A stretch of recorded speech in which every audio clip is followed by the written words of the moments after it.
What has an Italian mathematician who was born in the 12th century got to do with how you follow up on your sales quotes?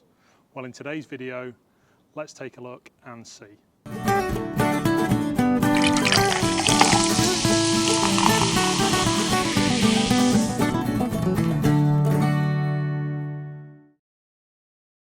In today's video, we're going to be looking at the Fibonacci sequence and how you can use it to follow up on your sales quotes. Leonardo Fibonacci was an Italian mathematician who was born in the 12th century, so well before email marketing or even sales methodology as we know it today. But he left to the world a sequence known as the Fibonacci sequence, which is basically where you derive your number from the two preceding numbers before it. And what you will see is this sequence appearing in nature. So you will see it in the way that shells curl. You'll see it from the center of a hurricane and the way that the hurricane spirals out from it. It's seen in how tree branches split from the first core branch and then outwards. And it's also the way that DNA molecules are structured as well. Now that's all very interesting, but how can we use that natural sequencing that Fibonacci came up with for our email marketing?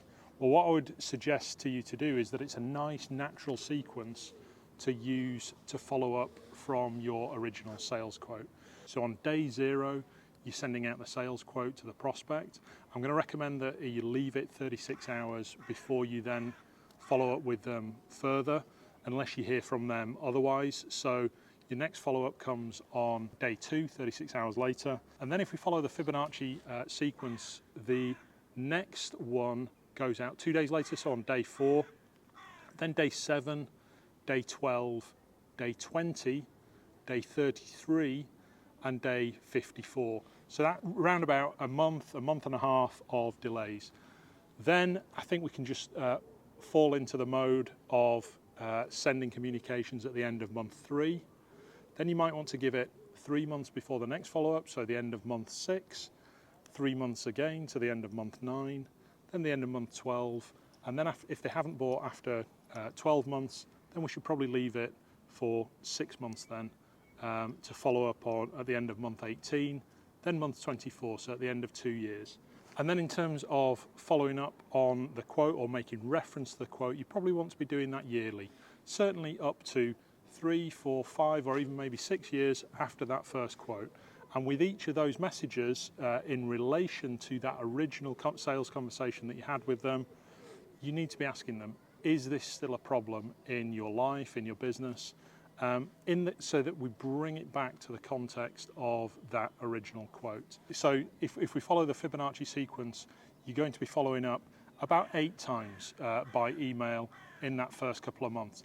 After that first couple of months of just purely following up in relation to the quotation in the context of that, and I'll come on to what you might say in those emails in a moment, I also think that you should bring that prospect into your regular newsletter list as well. So whether you send out newsletters on a weekly, bi-weekly, or perhaps monthly basis, incorporate that prospect into those newsletters as well. So as well as them getting the sort of timed quote follow-up emails every 3 months or 6 months or 12 months, depending on how long it is since you first quoted, they're also receiving those newsletters from you.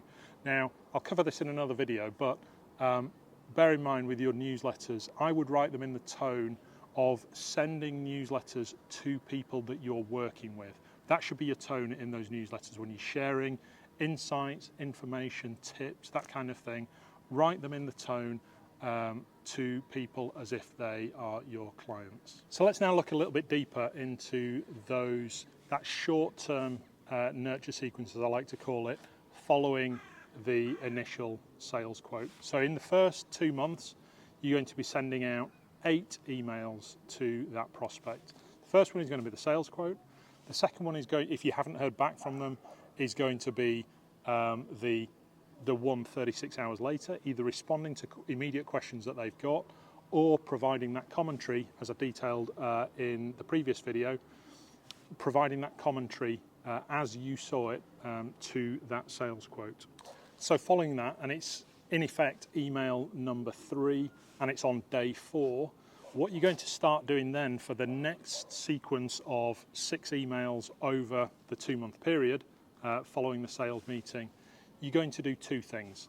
The first thing that you're going to do is you're going to provide to that person relevant testimonials that portray your business in the eyes of who you've worked with before, so that they can see feedback that you've been given from people that have helped you before. So providing, as one part of the email, testimonials for your work. The second part of the email, what I'd like you to do is provide answers to common questions that people have, either at the sales stage or when they first start working with you. And the reason that we do that is that you know better than anybody what kind of questions people have before they work with you. So you know full well that that person that you've sent a sales quote to, you possibly discussed some of this already, but those kind of questions will be going over in their mind as well. If you've got any questions about what those kind of topics might be, have a look at previous email communications or previous discussions that you've had with prospects. Have a look at, in your sector, have a look at the kind of terms that people are searching for online, just to get ideas about the kind of things that will be going through somebody's mind when you first quoted them. You know that they've got a problem, you know that you can solve it, but the difference that we're making now is forming that bridge between where they are and that position of hesitancy or nervousness, or maybe not quite fully trusting you at this stage, to the point where they're ready to say, yes, I want to work with you and I want to get results with you. So there you have it. On this video we've covered how a 12th century Italian mathematician by the name of Fibonacci can help us provide a sequence into our emails that feels more natural than just your daily or your weekly follow-ups to prospects.